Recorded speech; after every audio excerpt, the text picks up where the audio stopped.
Hello and welcome to the channel, everybody. In this video I want to help you buy your first VR headset. If you're a parent and your kid says, hey, I want a VR headset for my birthday or for Christmas or something, this might be the video for you. If you're a gamer that's never touched VR before and you're going from flat screen gaming over to VR, then for the first time, then this might be the video for you. So I entered into the VR world quite a few years ago now. I was one of the slightly more early adopters to VR.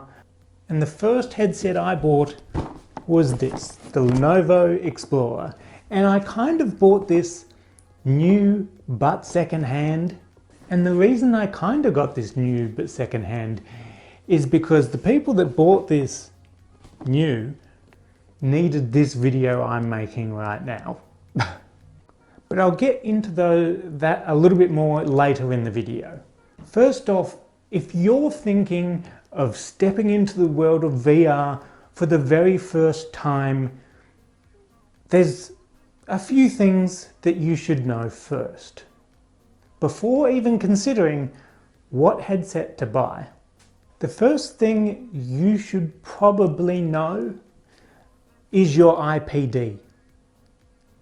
The distance between your pupils, the center of your pupils, because that matters. It really does. Because some headsets, they're only made for a certain IPD range. Some headsets are made for adjustable IPD, so it doesn't matter so much. So how do you get your IPD? Well, for me personally, I have some vernier calipers here. I just have these in my toolbox.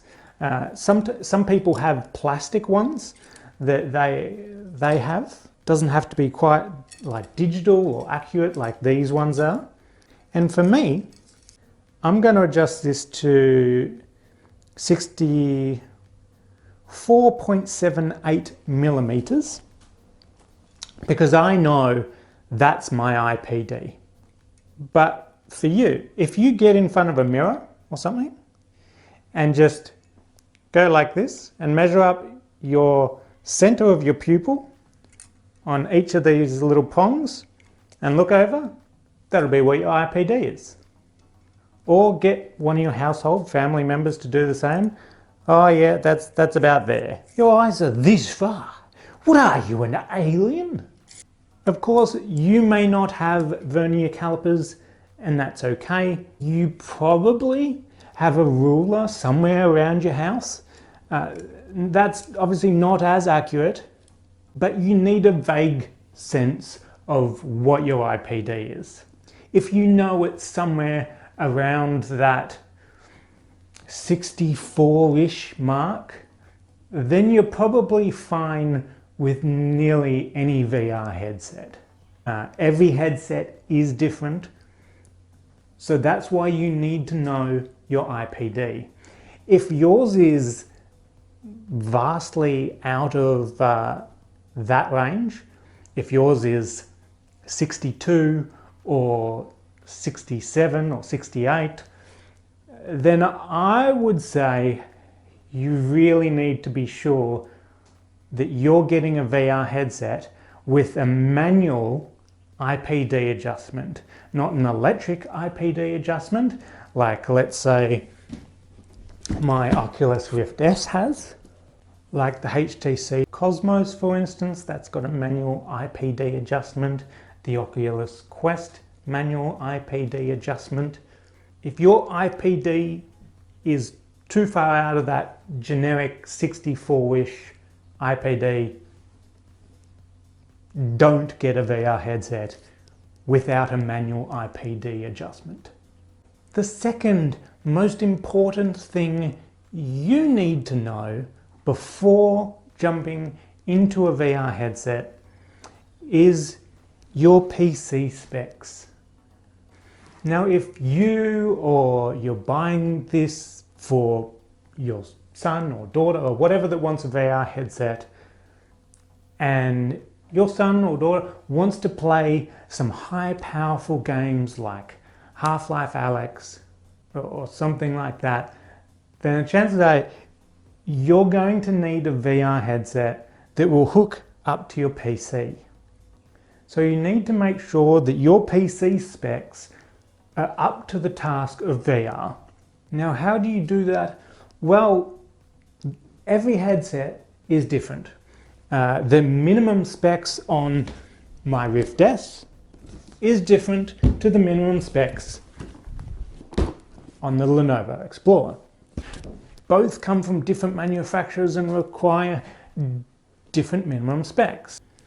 If, for example, you were thinking about buying an Oculus Rift S, so to find out your PC's minimum specs, at least on Windows 10, we go into Settings, and then we're going to go to System, and then About, and then here you will find your CPU and your RAM. CPU and RAM are one of the most important things, so note those. One of the other most important things you'll need to know that unfortunately it does not show here is your GPU or your graphics card. So to find out what graphics card you have in your PC or laptop, you have to go to Display and then go to Advanced Display Settings. And then you'll see Display 1 connected to NVIDIA GeForce GTX 1660 Super. This right here is your graphics card, or this is my graphics card. So they are your main PC specs. And then, for instance, if you're looking at buying an Oculus Rift S, because your IPD is about that 64, 65, 63 kind of region, then we go to Oculus Rift S.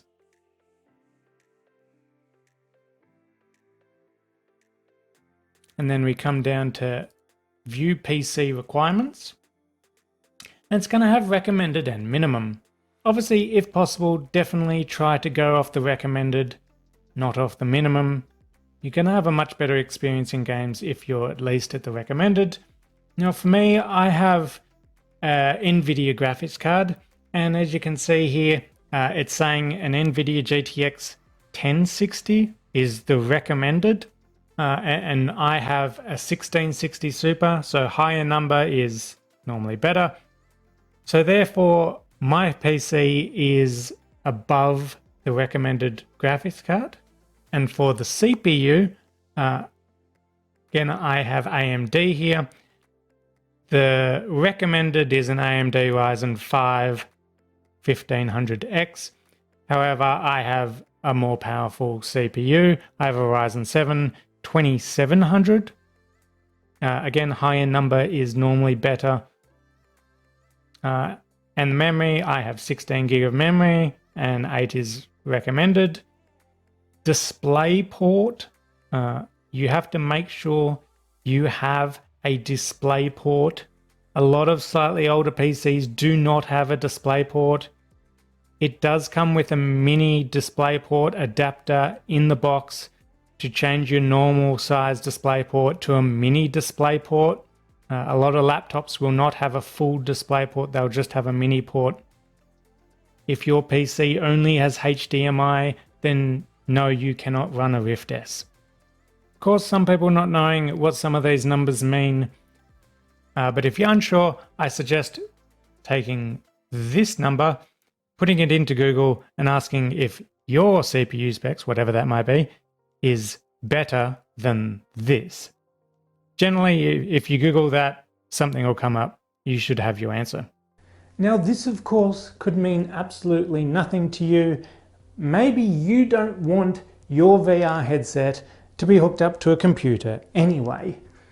Maybe all you want for VR experience is to be watching Netflix, maybe a bit of Beat Saber. You have no interest in playing some of the really powerful Half-Life Alyx type games. And then your options are reasonably simple, because there's not many headsets out there at all that are wireless, that are standalone headsets, that do not hook up to a PC. pretty much the only one, the common one that is out there right now is the Oculus Quest. Standalone headset that you don't need to hook up to a computer. The Oculus Quest is powered all on its own within the headset with a mobile light processor. The Quest, of course, you have no tethers to your outside world, which can be quite a good thing. You can walk around la-di-da-da and not feel any tether to a PC, which is a great thing. Well, why doesn't everybody just buy a Quest then, I might hear you ask. Well, the downfall to the Oculus Quest, since it runs off what effectively is a mobile phone processor, power of a phone is not the power of a PC. Therefore, if you're looking for your standalone headset to do the powerful kind of PC games, you can't kind of do it. Well, there's many, you can. I'm not going to go into the specs. This video is not a specky kind of video. There is the Oculus Link that you can get for the Quest, but of course then you are tethered to PC again, and the PC has to have minimum specs even with the Quest. But overall, as a general sense, the Quest is probably, in my opinion, probably one of the best first VR headsets for anyone to buy right now. As of, what are we? We're only in September 2020, so I'd say late 2020.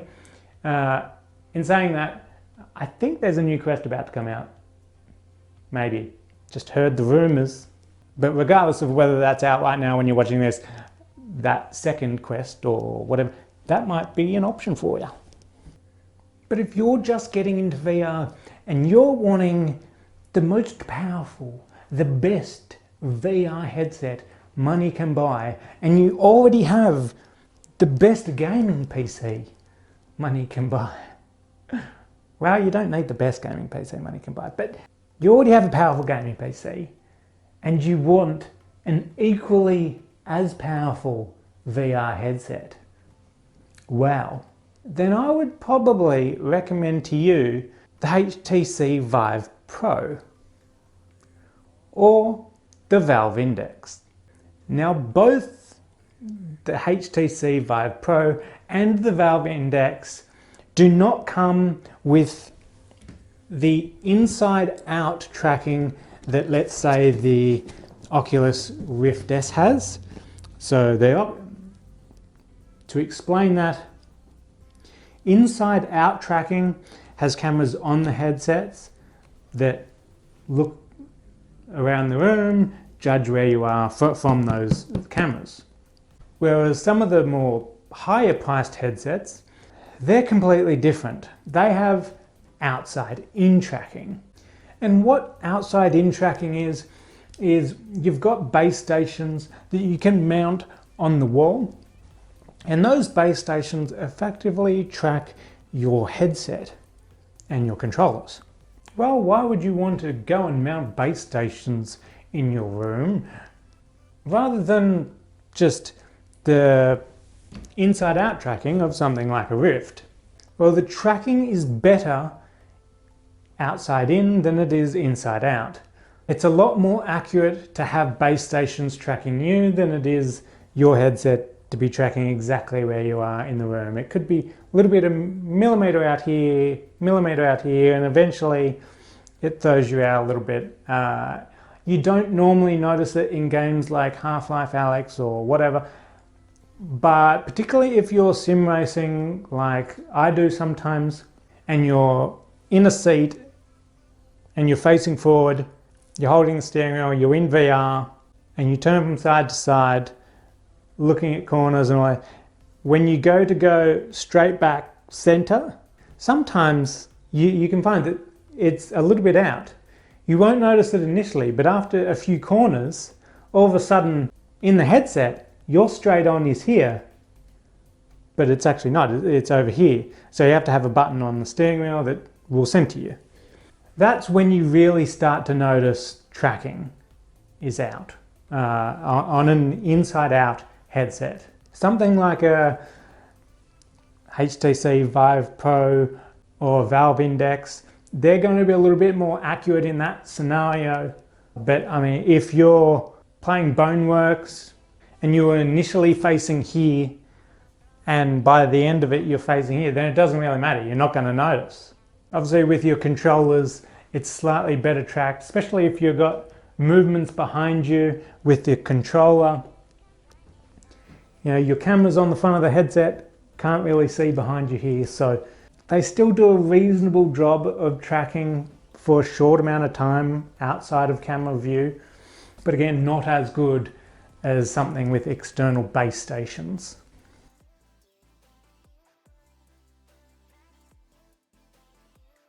The Vive Pro, you can actually get a wireless adapter that sticks on the back to be able to play your amazing PC powerful games to your wireless Vive Pro headset. Something currently you can't get for the Valve Index. I think that's it. I can't think of much else that you really need to know when you're first buying a VR headset. Let me know in the comments down below if you can think of something else, maybe help some people out that are watching this video. But in the 3 years or so that I've had VR headsets, they're the main things that I find a lot of people going wrong when they first buy VR. Don't cheap out on VR. Otherwise, you're gonna be like this family that I bought this off. Look at this. In Australia, $800 they paid for it. They actually gave me the receipts and all that as well. You know how much I paid for it? I think it was like $350, and it was like new. It was like a month old. I practically robbed them. Do you want to get robbed? Then I suggest taking note of my advice. Spend your money wisely. Do your research before you buy VR. So thanks for watching this video, everybody. Hit that like button if you liked it, subscribe for more videos, and I will see you in the next video.